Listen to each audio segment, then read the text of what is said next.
Buenas tardes. Bueno, un placer que podamos volver a reunirnos para continuar con esta conversación sobre la leucemia desde el punto de vista de la nueva medicina germánica o la ciencia curativa germánica. Así que un placer, doctor Galicia. Por si alguien se suma, les aconsejamos que vean el primer video o usted cree que podrían partir con esta si alguien lo está empezando a ver. Yo creo que sería ideal volver a ver el video anterior. Sin embargo, si alguien no puede o no ve o no quiere verlo, creo que este video también va a ser, aunque es una segunda parte, también es muy independiente y pero va a permitir entender cosas o situaciones en las que la medicina nos ha hecho creer o bien han tratado de interpretar desde su óptica el qué es la leucemia y finalmente no lo hacemos en la medicina con mala intención.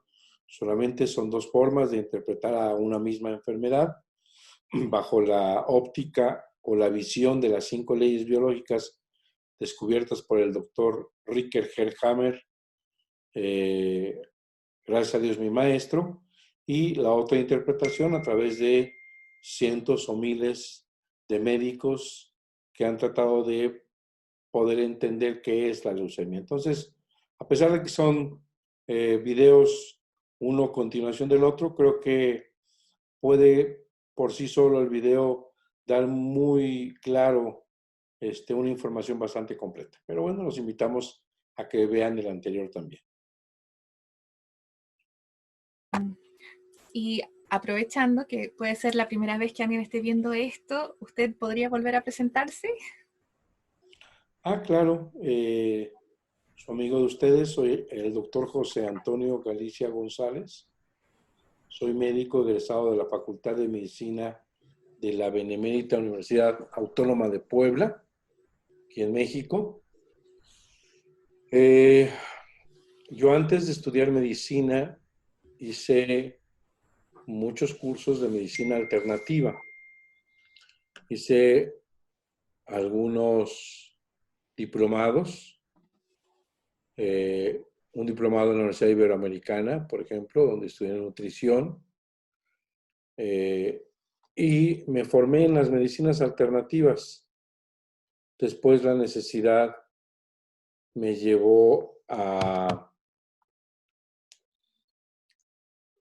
buscar y también a la necesidad de aprender.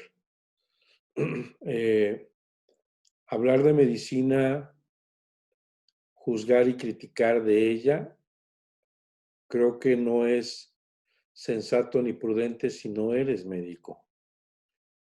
Esto es como el que critica la homeopatía sin haberla tomado o haber leído libros. Entonces, finalmente también la necesidad de tener más conocimiento, porque no todo el conocimiento de la medicina está extraviado. Decidimos estudiar medicina y bueno, cuando estaba yo terminando la carrera, tuve la oportunidad de viajar a Málaga, España, a conocer al doctor Ricker Herrhammer, que pues gracias a él mi vida cambió y hay un parteaguas, un antes y un después, desde que conocí las 5 leyes directas del doctor Hammer. Radico en Puebla y tengo un consultorio donde asisto con nueva medicina germánica y otros sistemas médicos nobles, suaves, eh, y que me han permitido darme una visión un poquito más profunda del concepto de salud de enfermedad. Y bueno, pues soy médico, ahora ya no solo con conocimientos de nueva medicina, sino tengo la especialidad en acupuntura humana por parte del Politécnico Nacional. Y ahorita estoy terminando eh, la especialidad en medicina homeopática, en homeopatía. Prácticamente estoy a unas semanas de terminar la segunda especialidad y eso me ha permitido tener un poquito un abordaje diferente desde esta concepción mucho más humana. Perfecto. Entonces, vayamos al grano, porque usted nos dejó prometido que en esta segunda parte íbamos a ver muchos mitos respecto a la leucemia y cómo Hammer aclaró y rebate estos puntos de vista de la medicina convencional respecto a la leucemia. Claro, de entrada la medicina convencional intenta dilucidar qué es la leucemia. El doctor Hammer decía que no conocíamos en la medicina oficial ni las causas, mucho menos el origen de la leucemia. Si uno le pregunta a un hematólogo, ¿por qué mi hijo tiene leucemia? A ciencia cierta no puede explicar. Puede decir funcional, bioquímica, fisiológicamente qué pasa, pero el origen, el inicio, el por qué, es muy difícil que lo diga. A pesar de que no se sabe qué es la leucemia, se considera que es maligna, que esta, si no se trata a tiempo o lo más rápido posible, va a producir la muerte. Y el tratamiento pues, que sugiere hoy la medicina oficial, sin lugar a dudas, es lo que el doctor Hammer le llamaba la pseudoquimioterapia. Inclusive se piensa que puede ser también usada la radioterapia y también se considera como parte del protocolo posible de tratamiento el trasplante de médula ósea. Básicamente son los protocolos que hoy se usan. Recordemos que el término leucemia deriva del griego clásico y significa leuco, blanco, semia, sangre, significa sangre blanca. Significando que en la sangre hay más glóbulos blancos de lo normal. En realidad, ese es el cuento, ese es el meollo del asunto. Hay un aumento de las células blancas en la cuenta roja o en los glóbulos rojos, en las cifras normales. Y estos leucos se consideran o se interpretan al haber en gran cantidad estas formas inmaduras, las hemos denominado blastos. Y este es verdaderamente el chiste de todo esto. Recordemos que todas las células sanguíneas también, incluyendo los glóbulos rojos que llamamos eritrocitos, se producen en la médula del hueso por un proceso de división de las llamadas células estaminales de la médula ósea, es decir, de unas células totipotenciales, de unas células que llamamos inmaduras, hay quien le llama bebés, para entender esto, y que están en un proceso no solo de crecimiento, sino de multiplicación, de diferenciación y de maduración. Por eso le llamamos células inmaduras. Aunque los blastos, a diferencia de las células madres, las células originarias, los blastos ya no pueden seguir dividiéndose. A los pocos días se metabolizan en hígado o se reelaboran como proteínas. Para la medicina convencional, el exceso, la gran cantidad de blastos es considerado muy malo, un término maligno. Inclusive se ha considerado las llamadas metástasis leucémicas. Esto es verdaderamente algo imposible de que suceda, pero lo aceptamos porque los libros lo dicen, porque los hematólogos lo dicen, porque la ciencia lo afirma, porque todo el mundo acepta que así es. ¿Qué significa esto? Si el doctor Hammer, y eso sí vale la pena por regresarse al programa anterior, porque si yo no mal recuerdo, hablamos ahí de las 5 leyes biológicas y cómo cada ley estaba correlacionado con cada uno de los procesos de leucemia. Claro, quedó muy claro eso, esa correlación. Y el tema es que el doctor Hammer explica en su primera ley que cualquier tipo de enfermedad, incluyendo los cánceres, inician o se dispara después de un evento altamente traumático, sorpresivo y no compartido. A este evento impactante le llamó choque biológico, impacto biológico. Esto quiere decir que si una enfermedad tiene un inicio con un evento altamente impactante, 2 enfermedades tendrían que estar relacionados con muy posiblemente 2 conflictos o un conflicto que impacta de 2 maneras o 2 áreas en el cerebro. ¿Qué voy a esto? Que cuando el médico ve a un paciente con leucemia y tiene en ese momento, sin antes haber tenido una enfermedad, y en ese momento el paciente entra con una retención de orina, le llamamos en medicina anuria, deja de orinar, el médico considera que el paciente está cayendo en un problema llamado insuficiencia renal.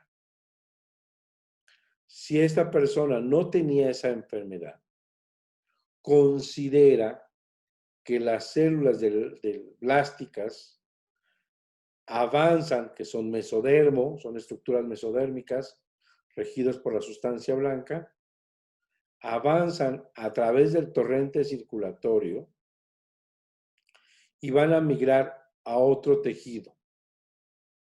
Y, por ejemplo, riñón, hay 3 estructuras. Los túbulos colectores son endodérmicos. El parénquima renal es mesodérmico y la pelvis o pelvecilla renal, junto con uretra y pelvis, es ectodérmico. Dentro de la anuria está involucrado los túbulos colectores. La medicina nos dice que una célula mesodérmica ha viajado a través de la sangre y ha dañado un órgano endodérmico. Esto es imposible. Y que además una célula de la sangre se metamorfosea y daña estructura del riñón, metamorfoseándose en el camino para poderla dañar. Esto es imposible. De manera que si un paciente tiene una enfermedad concomitante o nueva, habría que buscar el origen del conflicto. Entonces, desde luego que no consideramos que exista lo que la medicina habla como una infiltración leucémica o como una metástasis leucémica. Esto ya desde ahorita no es posible científicamente, no se ha demostrado y no existe la más remota posibilidad que sea así. Existen diferentes formas de leucemia. Tenemos las leucemias linfáticas, que llamamos leucemia linfática aguda, las leucemias mieloides, las leucemias monocíticas, linfoblásticas. Hoy sabemos que estas formas de alguna manera son parte del mismo programa y pueden alternarse entre ellas. Básicamente estas las podemos englobar en leucemias agudas y leucemias crónicas. Va a depender del tiempo de evolución. La medicina oficial también hace una, muy interesante, una denominación o un grupo de leucemias aleucémica. Es una expresión en la que se entiende que la leucemia que presenta blastos en la médula del hueso no presenta blastos en la sangre periférica.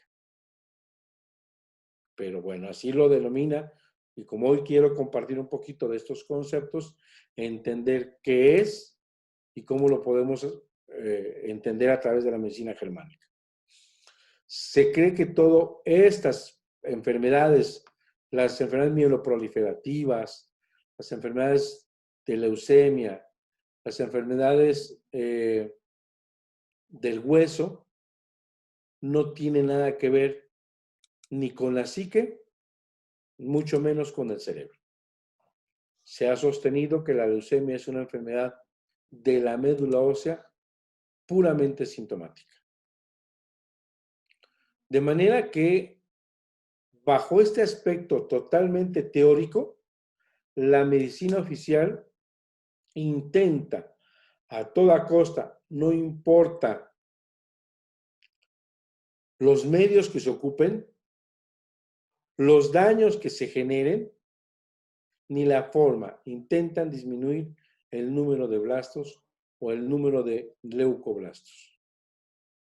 Y esto, en apariencia, se obtiene aparentemente exitoso a través de venenos en la sangre a expensas de un daño o una destrucción de la médula ósea. Si la médula ósea o las células estaminales se recuperan, se aplica, vuelven a crecer, entonces se aplica una siguiente dosis de quimio, suponiendo que así va a destruir los llamados leucoblastos malignos. De manera que todo la teoría terapéutica es ir a destruir estas células blásticas que están en una gran cantidad en la médula del hueso o inclusive en el torrente sanguíneo. También es cierto que el denominado trasplante de la médula ósea parte de la conjetura hipotética de que cuando se ha irradiado la médula del hueso, de todo el esqueleto, con una dosis que mata al órgano, lo único que se puede hacer es inyectar nuevas células estaminales compatibles en el sistema sanguíneo y que encontrarán el camino hacia la médula ósea destruida y se insertarán y producirán leucocitos normales. Esa es la teoría del trasplante de médula ósea. Lo cual verdaderamente no ha tenido ninguna respuesta exitosa.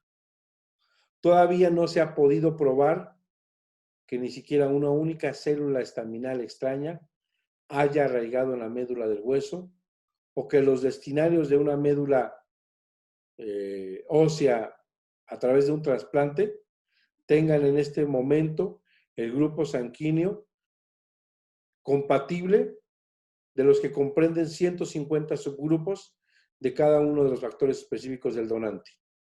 Incluso se sigue creyendo y haciendo como si todo esto fuese correcto. Si un paciente sobrevive al trasplante de médula ósea, es solo porque de algún motivo no ha recibido la dosis entera de radiación, de quimioterapia, que mate al órgano completamente.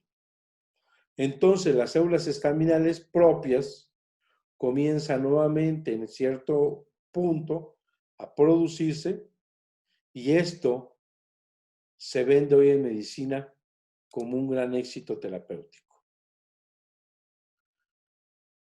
De manera que, pues todo esto está con un viraje totalmente equivocado. Curiosamente, la medicina oficial no encuentra ninguna explicación respecto a las causas de la leucemia y, por lo tanto, el doctor Hammer decía que hacíamos pseudoterapias. Todas estas conjeturas y conclusiones hasta el día de hoy siguen siendo equivocadas.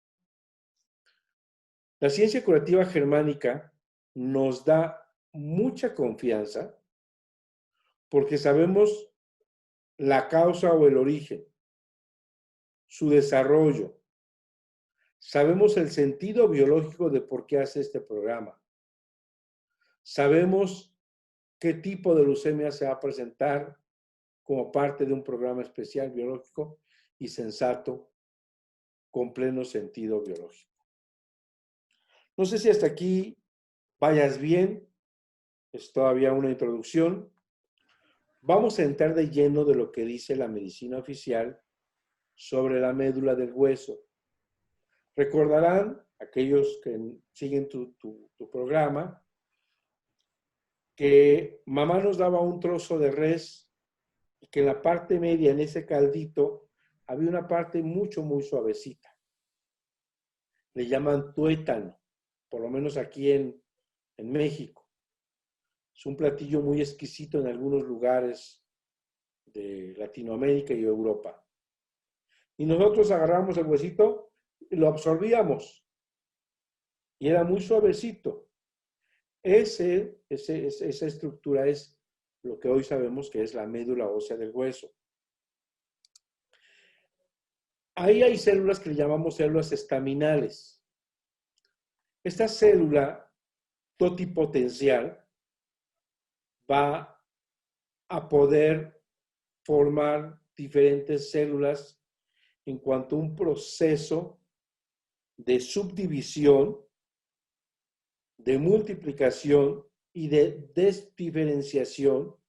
Se van a dividir y van a dar estirpes diferentes o van a terminar en 3 diferentes estirpes importantes. Los llamados glóbulos rojos, los llamados glóbulos blancos y las llamadas plaquetas. Veamos. La célula estaminal, a través de un proceso que se llama eritropoyesis, llega a formar glóbulos rojos o eritrocitos. La célula estaminal, a través de un proceso que se llama granulocitopoyesis, va a formar neutrófilos, eosinófilos y basófilos. A través de un proceso que le vamos a llamar monocitopoyesis, va a permitir la formación de monocitos. A través de estas células estaminales y a través de la megalocitopoyesis, va a generar los trombocitos o plaquetas. Y a través del sistema linfático va a generar células T y células B. De este proceso en la formación de estas 3 células le vamos a llamar hematopoiesis. Heima sangre, poiesis formación. No existe datos tan precisos, pero sabemos que desde el 2º al 8º mes del embarazo, la formación de sangre se va a producir primero en hígado y después en vaso. Seguidamente se verá sustituido definitivamente por la médula ósea la función de producir sangre. Pero se supone que en los periodos en que la médula ósea no puede producir sangre, en apariencia el hígado y el vaso lo pueden sustituir nuevamente en esta función. Por lo menos es lo que hasta ahorita habíamos imaginado. En la hematopoiesis, durante la primera fase del embarazo, se producen algo que se llaman eritrocitos fetales, es decir, células de una hoja embrionaria interna, y estas son idénticas a los eritrocitos mesodérmicos posteriores, cuya formación siempre ha sido en función de una hoja embrionaria media, a partir de 3 o 4 semanas, como se sigue produciendo hasta hoy en día. El vaso, como órgano, y los linfonodos son órganos de una hoja embrionaria llamada media o mesodérmica. Es fácil imaginar que podrían o pueden formar células estaminales. Por el contrario, decía el doctor Hammer, no me puedo imaginar como el timo y el hígado, 2 órganos de una hoja embrionaria endodérmica interna, puedan fabricar células de esta estirpe. Todas las células sanguíneas derivan de las células estaminales, van a poder producir en número excesivo de estas diferentes 3 tipos de células. Finalmente, para ir concretando, una eritrocitemia significa que tiene demasiados eritrocitos. Una leucemia mieloide la podemos entender con demasiados granulocitos o mieloblastos. Una leucemia linfática o linfocítica o linfoblástica, una leucemia linfática, perdón, con demasiados linfocitos o blastos o linfoblastos. Y una trombocitosis con demasiados trombocitos.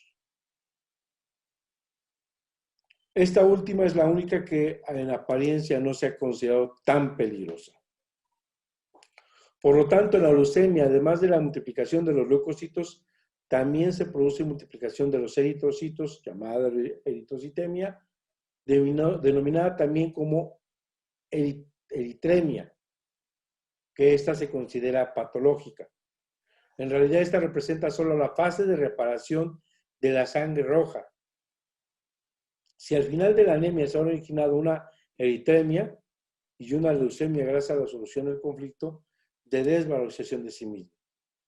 Al mismo tiempo, como sucede normalmente, al menos por un breve tiempo final, en cada proceso de reparación, aparece algo que se llama panpolicitemia, la cual también se considera patológicamente o grave en la medicina oficial.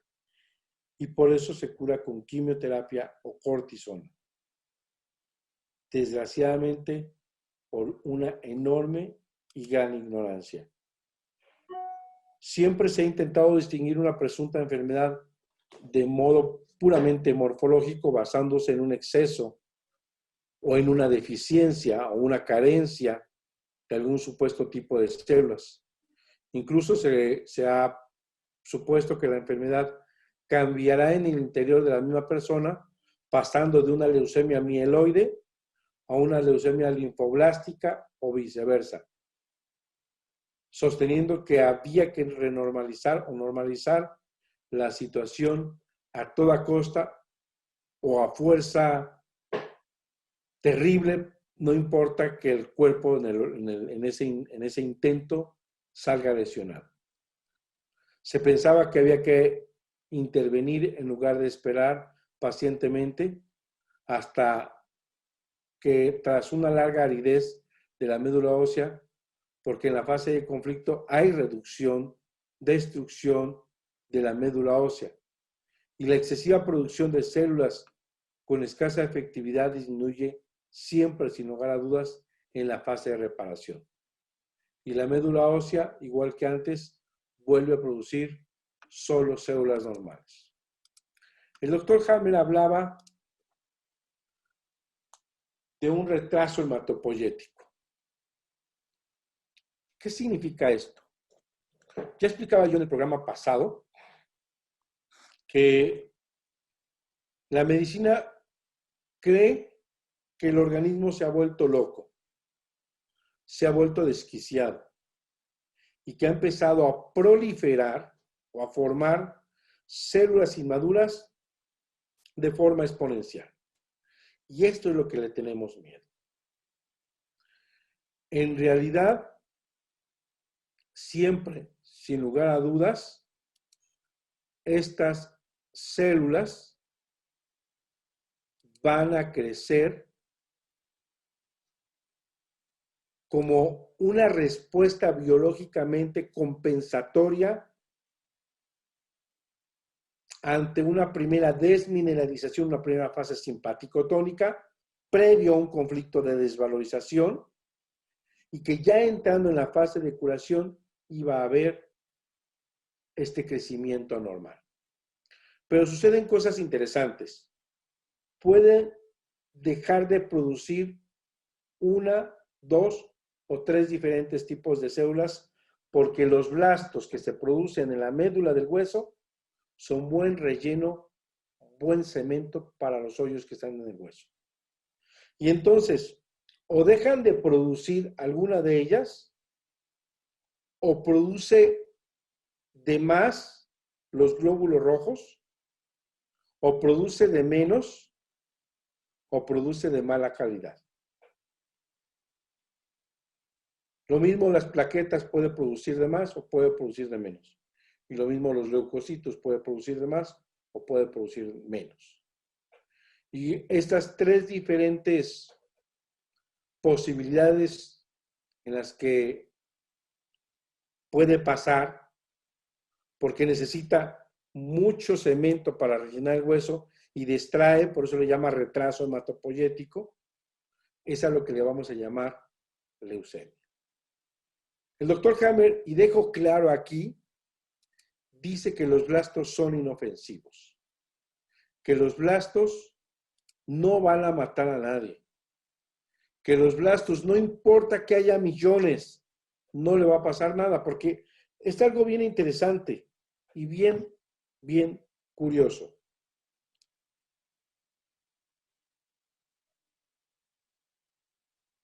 El tema aquí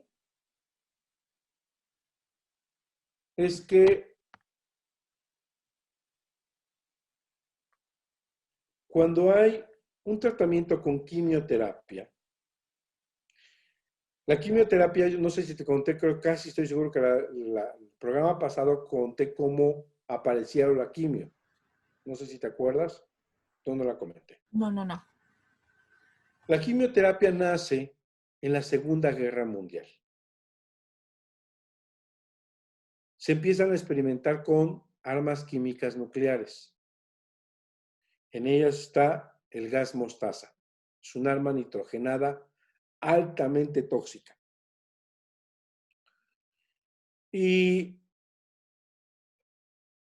en uno de esos barcos, encalla en el puerto de Bari, Italia, un barco de guerra, y se derraman toneladas de gas mostaza.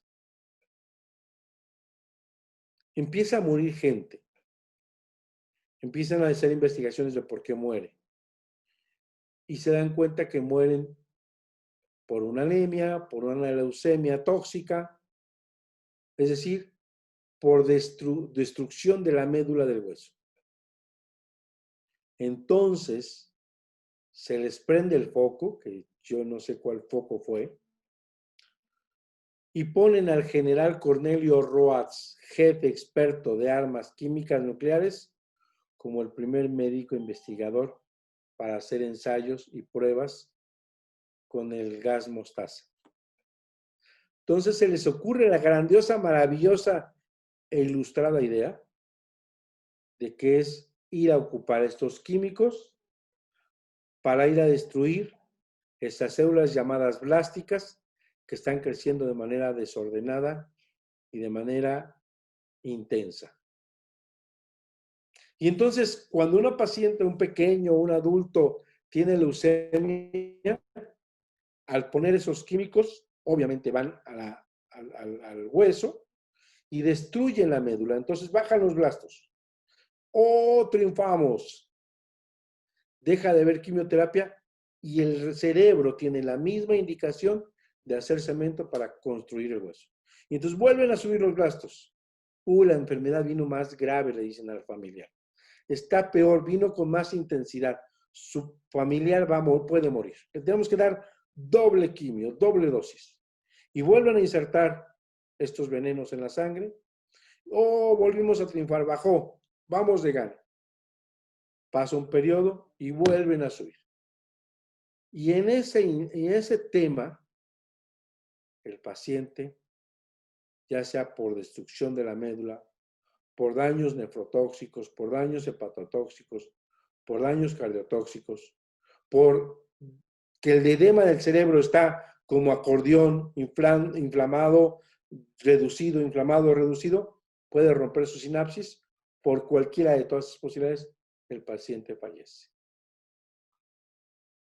Entonces nos damos cuenta que, desgraciadamente, estamos equivocados Y entonces, ese es finalmente, en resumen, el mecanismo. De manera que se pensaba que había que intervenir en lugar de esperar pacientemente hasta tras una larga aridez de la médula ósea en la fase de conflicto activo, con destrucción de la médula, esta excesiva producción de células con escasa efectividad disminuye en la fase de reparación y la médula ósea. Igual que antes, vuelve a producir, sin lugar a dudas, células normales. Por lo tanto, la leucemia es la segunda fase de las dos leyes de la ciencia curativa, de la segunda ley de la ciencia curativa germánica, donde explica que por un golpe biológico aparece una fase simpática o de estrés, donde la enfermedad o el conflicto está activo y desarrollándose, y donde al llegar a la segunda fase o fase vagotónica o fase de curación o fase de reparación de este programa especial biológico sensato de la hoja embrionaria media mesodermo, justamente lo que decíamos la vez pasada, el denominado grupo de lujo, dirigido por la médula del cerebro. Este grupo de lujo, porque aquí el sentido biológico está al final de la fase de reparación en vez de estar en la fase activa como los demás grupos. Es decir, la leucemia es la fase de curación, el estadio, el estatus de reconstrucción de ese hueso atrofiado, de esa osteólisis, de esa fase de conflicto activo, es ya la reconstitución, la reestructuración del hueso. ¿Para qué? Para volverlo más fuerte y sólido que antes, para hacer que este ser biológico no sucumbe ante una nueva desvalorización y se vuelva fuerte y pueda sobrevivir para bien de la manada o de la especie. De esta manera podemos entender con mucha claridad la diferencia entre ambas medicinas. Desde luego vamos a ver modificaciones de los valores de sangre en suero. Vamos a ver muchos datos que nos van a permitir toda esta situación. ¿Qué vamos a tener? En la fase activa de conflicto vamos a tener una osteólisis, una reducción, una descalcificación del hueso, es decir, una atrofia de los huesos. Dentro de la medicina convencional, ¿qué tendríamos aquí en un lenguaje médico? Tendríamos la llamada osteoporosis. Pero como la osteoporosis no representa una enfermedad maligna, no importa que el hueso se haya descalcificado, además no duele, en realidad solamente calcio, recuperación y el paciente sale adelante. Cerebralmente, el foco de Hammer se va a encontrar en la médula del cerebro, en una configuración concéntrica en la fase activa a través de varios círculos concéntricos. Psíquicamente, en la fase activa, en la fase activa, por este conflicto de desvalorización, vamos a tener una alteración vegetativa, una simpaticotonía permanente. Vamos a tener una alteración del sueño, una pérdida del peso. Vamos a tener extremidades frías porque hay una vasoconstricción. Vamos a tener pensamientos rumiantes, fijados de ese conflicto, cómo se presentó, cómo lo vamos a resolver. Va a existir algo que le llamamos en medicina panmielotisis avanzada, es decir, vamos a tener anemia, leucopenia. ¿Y qué vamos a tener cuando nosotros lleguemos a la solución del conflicto? Tras la solución del conflicto, el organismo va a pasar de la fase a la fase de reparación o de vagotonía, y en este caso, en la fase de reconstitución del hueso, va a haber una recalcificación. Y se van a presentar, sin lugar a dudas, varios de estos síntomas. Expansión de los vasos, vagotonía o vasodilatación de los vasos sanguíneos y linfáticos. El diámetro de los vasos sanguíneos se puede inclusive acrecentar 3 o 4 o 5 veces, de manera que el diámetro del vaso, el volumen de los vasos va a aumentar. Esto es bien interesante, este dato que te estoy dando. ¿Por qué? Si imaginamos un litro, vamos a decirlo de acrílico, transparente, con un litro de agua de Jamaica. E imaginemos que esos son los glóbulos rojos, el color rojo que le da a la Jamaica, la cantidad de glóbulos que tenemos para que sea roja. Este mismo litro lo pasamos a un recipiente de 5 litros y le agregamos agua. Ese color rojo de la Jamaica se va a pasar a un rojo tenue, a un rojo diluido. Entonces, a través de la vasodilatación, vamos a tener una aparente anemia, o si hay anemia, una mayor al número de cuantificación por milímetro cuadrado, milímetro cúbico de sangre, vamos a tener menos glóbulos rojos, menos plaquetas. Vamos a tener, a lo que decía el doctor Hammer, una hemodilución.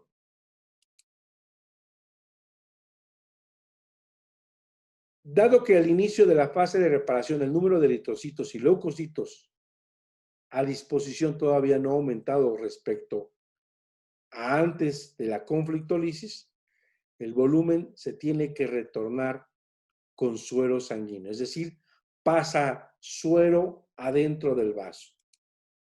Por eso los valores de hemoglobina, eritrocitos y leucocitos, incluyendo los trombocitos, descienden proporcionalmente, aunque en realidad el número de células sanguíneas no ha disminuido ni en una sola célula. Llamamos a este fenómeno pseudoanemia mecánica, que parece muy dramática, pero que en realidad no lo es. Después de unas 3 semanas se verifica un aumento de leucocitos, en su mayoría blastos, es decir, lo que conocemos como leucemia. Después de algunas semanas, durante la fase va a depender de la fase activa de conflicto, vamos a tener una extensión de esta osteólisis ósea de manera proporcional en la fase de simpaticotonía y vamos a llamarle masa del conflicto al conflicto más la duración. Por lo tanto, vamos a ver un aumento de eritrocitos hasta llegar a la eritremia. Vamos a tener gran cansancio, delgadez extrema, buen apetito, el cansancio a veces con un poco de fiebre, y se había considerado hoy en día, hasta hoy en día la medicina nos dice que el cansancio es un signo de enfermedad. Los dolores óseos por dilatación del periósteo van a estar presentes porque va a haber una inflamación del periósteo, que es la capa que recubre el hueso, a causa de la acumulación del callo. Vamos a tener tendencias a las hemorragias por los vasos dilatados, por la sangre diluida, por la disminución de plaquetas, por hacer plaquetas de mala calidad, por hacer plaquetas deficientes. Vamos a tener una recalcificación de la zona ósea que se había osteolizada, con más solidez que antes. En caso de que haya un conflicto de colectores, vamos a tener reumatismo articular. En caso de un conflicto de desvalorización intelectual o injusticia, vamos a tener una cifosis o una cifoescoliosis. Vamos a tener, dependiendo si se hace una biopsia o hay una fractura, puede presentar como consecuencia un osteosarcoma, que también estaría dentro de la fase vagotónica o de curación. Se puede presentar una fractura. Todos estos síntomas de la leucemia siempre es un síntoma acompañado de cuadro hematológico periférico, por ejemplo, de blastos de la médula ósea en el suero sanguíneo, en la sangre,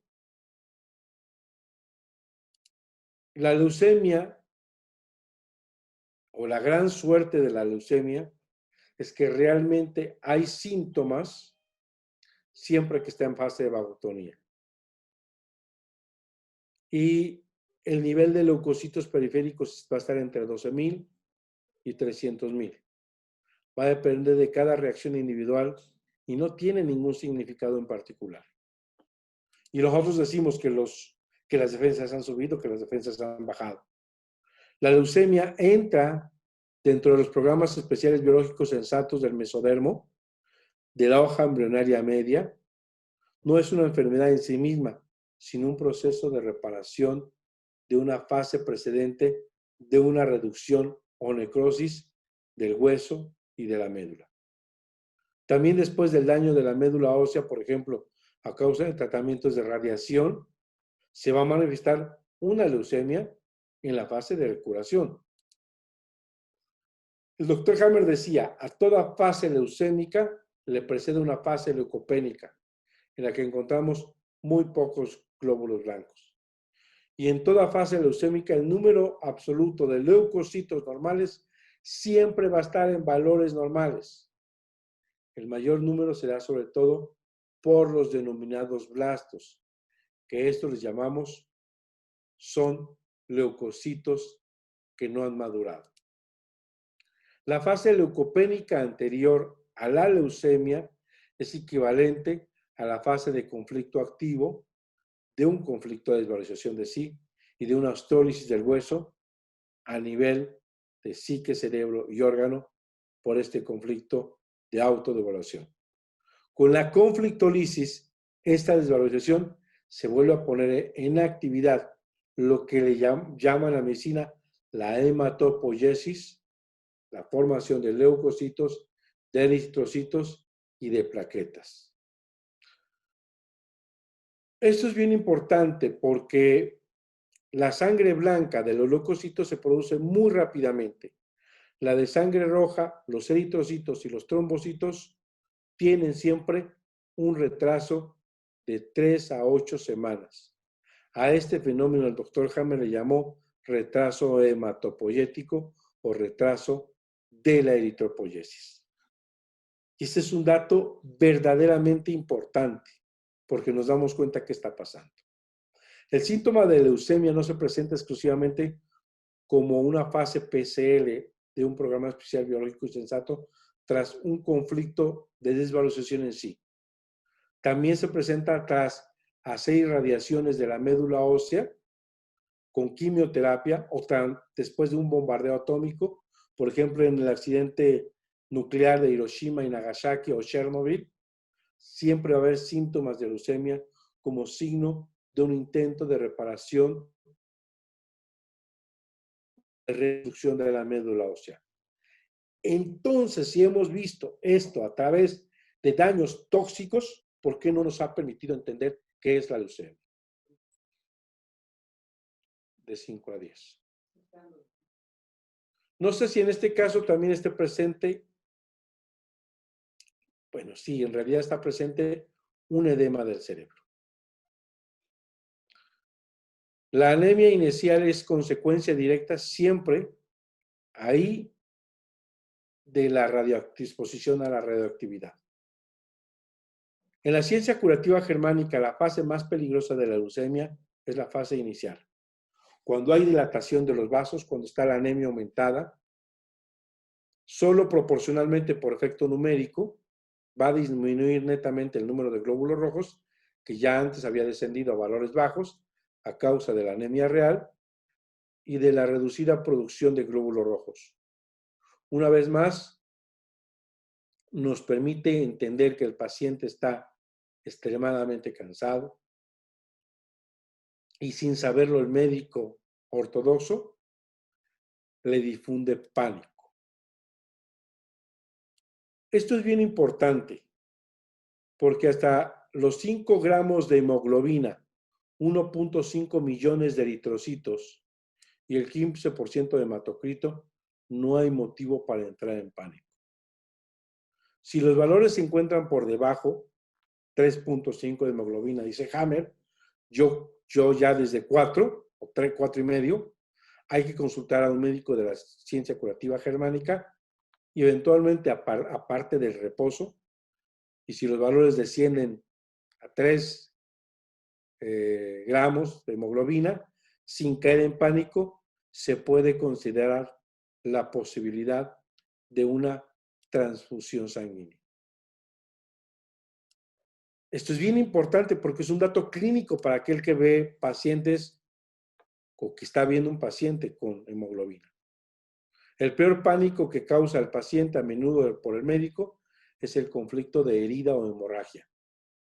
A menudo el paciente, por pánico al cáncer de la sangre, vive a nivel puramente mental un conflicto de hemorragia o de sangre, lo que el subconsciente no consigue distinguir de una hemorragia real. Por lo tanto, va a caer en una caída más potencial de los trombocitos. Los trombocitos, solo por motivo de estudio, están de 120 a 240 el número normal. Gracias a esta dilución de vasodilatación, podemos encontrar entre 50 y 70,000. Sin embargo, pueden descender a valores más bajos. A causa de esta trombocitopenia, el paciente fácilmente puede producir hemorragias reales y ahí es que el pánico aumenta. El médico le dice, usted necesita transfusión de trombocitos. Usted no se debe mover, no debe estornudarse porque puede salir la sangre por donde sea. Las transfusiones de sangre, esto es bien interesante, el subconsciente no consigue distinguir entre que si esa sangre que está puesta en suero está entrando o está saliendo. Y a partir de ahí inicia el círculo vicioso que no puede salir jamás. Si te das cuenta, eso es lo que me explicaba el doctor Hammer. No caigas en pánico. No tengas miedo. Porque le puedes originar un DHS o un conflicto biológico de hemorragia.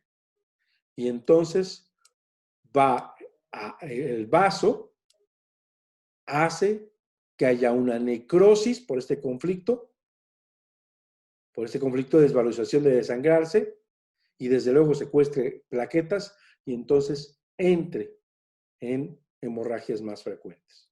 Y de ahí al paciente con leucemia le cuesta trabajo salir. De esta manera,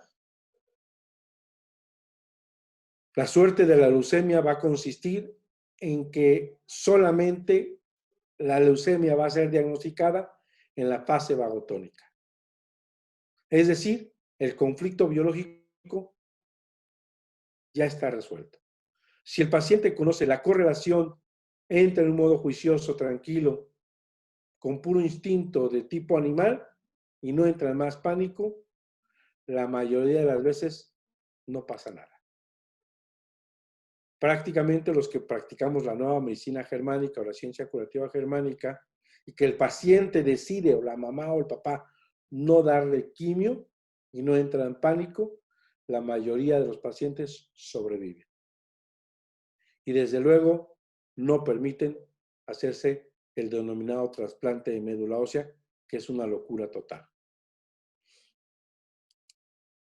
Como te darás cuenta, esto es parte de los dogmas de la medicina oficial. Me faltan más, todavía me faltan mucho más. Esta es como la introducción a los dogmas, le vamos a llamar, de la leucemia en la medicina oficial. Y voy a terminar con algo verdaderamente maravilloso que decía Hammer. Estos dogmas de la medicina oficial no son más que un sistema, como quieren hacer creer sus defensores, sino como un no sistema, el nuevo vestido del rey, en el que todos creen que nadie ha visto. Igual que las células cancerosas que aparentemente nadan en la sangre, pero que jamás nadie ha encontrado y de las que a pesar de ello todos tenemos que creer que producen las llamadas metástasis. y que estas últimas histológicamente son siempre de naturaleza diferente. Incluso si se derivasen de hojas embrionarias diferentes, verdaderamente es una insensatez que corta la respiración. Con esa frase me despido, te comparto toda esta información que está ahí, que solamente es cuestión de que escuchemos un poquito lo que ha dejado este legado, esta enseñanza del doctor Richard Hammer. No sé si tengas preguntas, ¿te quedó claro? Trato de no hablar muy técnico, pero como estos programas lo ven familias y lo ven médicos, pues trato de mezclar un poquito, ni ser tan técnico, ni ser tan burdo. Y yo creo que está trayendo tranquilidad, en definitiva, porque los términos técnicos se va hilando de que esto me hace entender que en realidad tiene una lógica el proceso y que en el fondo no es mayormente peligroso, no hay para qué interpretarlo como algo maligno, sino tener la paciencia de que se cumpla el proceso. Efectivamente, ese es el meollo del asunto. Desgraciadamente, no sé si ya lo había dicho, pero por eso estoy aquí, porque te mueve mucho la emoción y el corazón. Creo que sí te platiqué el programa pasado que estaba yo comenzando a ver o asesorar a un padre que le habían desahuciado a su pequeño de 1 año y que a los 6 meses le diagnosticaron leucemia y que llevaba 6 meses de quimioterapia. Le dijeron, lléveselo a su casa. Desgraciadamente, el pequeño cayó en una derrame pleural que tiene que ver con un conflicto biológico de ataque al tórax. No sé, desconozco cuál fue el ataque al tórax, si le pusieron un catéter,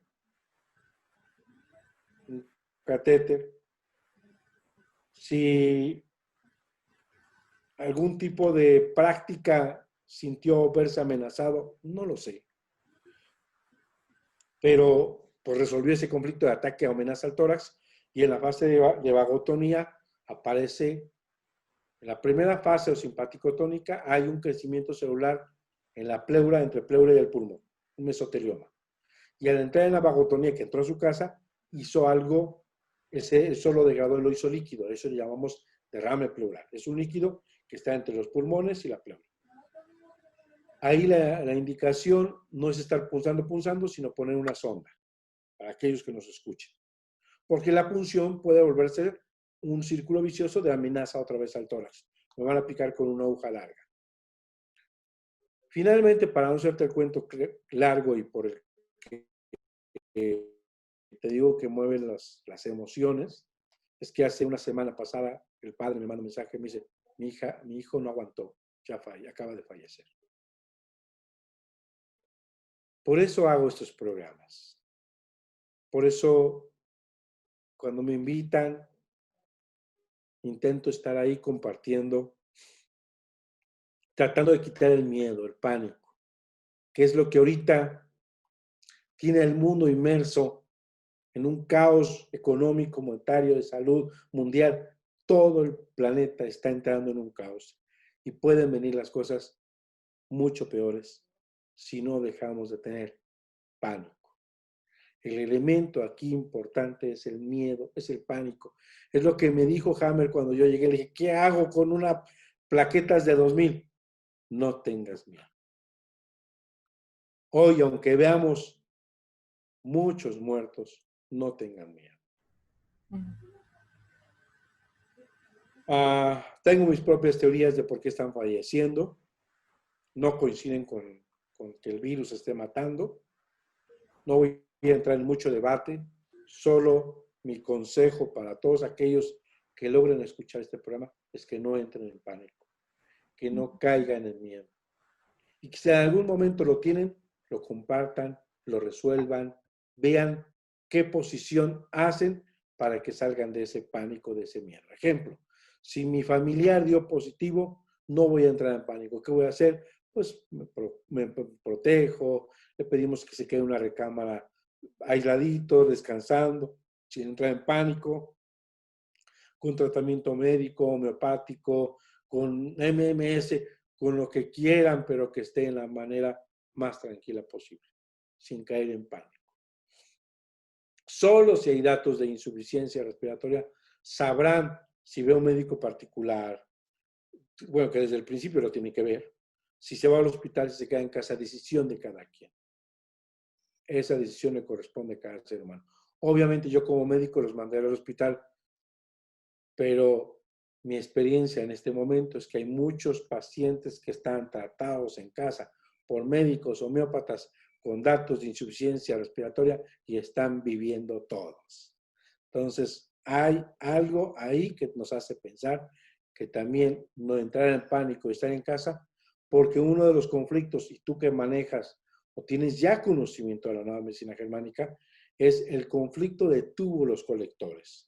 Si se aísla, si deja de ver a su familia, si piensa que va a estar aislado y que nadie lo va a ver, entra en un síndrome y ese proceso inflamatorio se va a acrecentar 10 veces más y va a morir el paciente.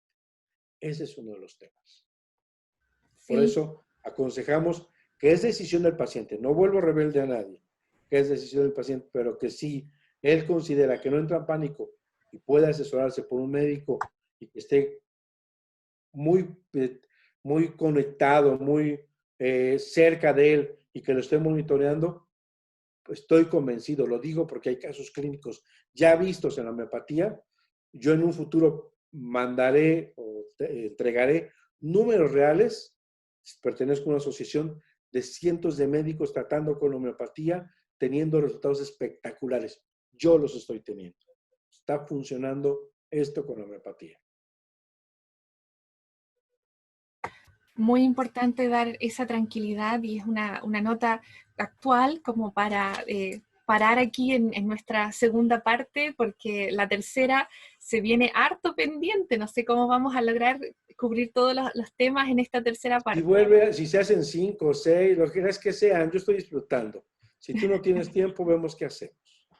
Sí, ¿no? Un placer. Yo sé que todos nos estamos nutriendo porque usted está profundizando mucho y eso es muy valioso porque si alguna vez uno debe asesorar y entregar herramientas, esta información va a ser muy valiosa, el tener estos términos técnicos y datos específicos. Así es. Así que Bueno, muchas, pues muchas gracias. me dio un enorme gusto. De verdad que disfruto cada invitación que tú nos haces. Nos da un enorme gusto, Ruth, que tengas este camino, que tengas este proyecto de radio. Y sé que tus compatriotas chilenos y de otros países agradecen que tengas esta iniciativa.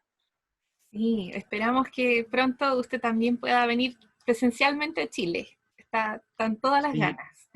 si hay interés y hay gente, yo iré a Chile a compartir los conocimientos. Bueno, que esté muy bien entonces. Chao, chao. Te mando un cálido abrazo y que todos los que te escuchen, este mensaje les lleve paz, tranquilidad y una esperanza de salud y de amor. Gracias. Hasta la próxima. Nos vemos.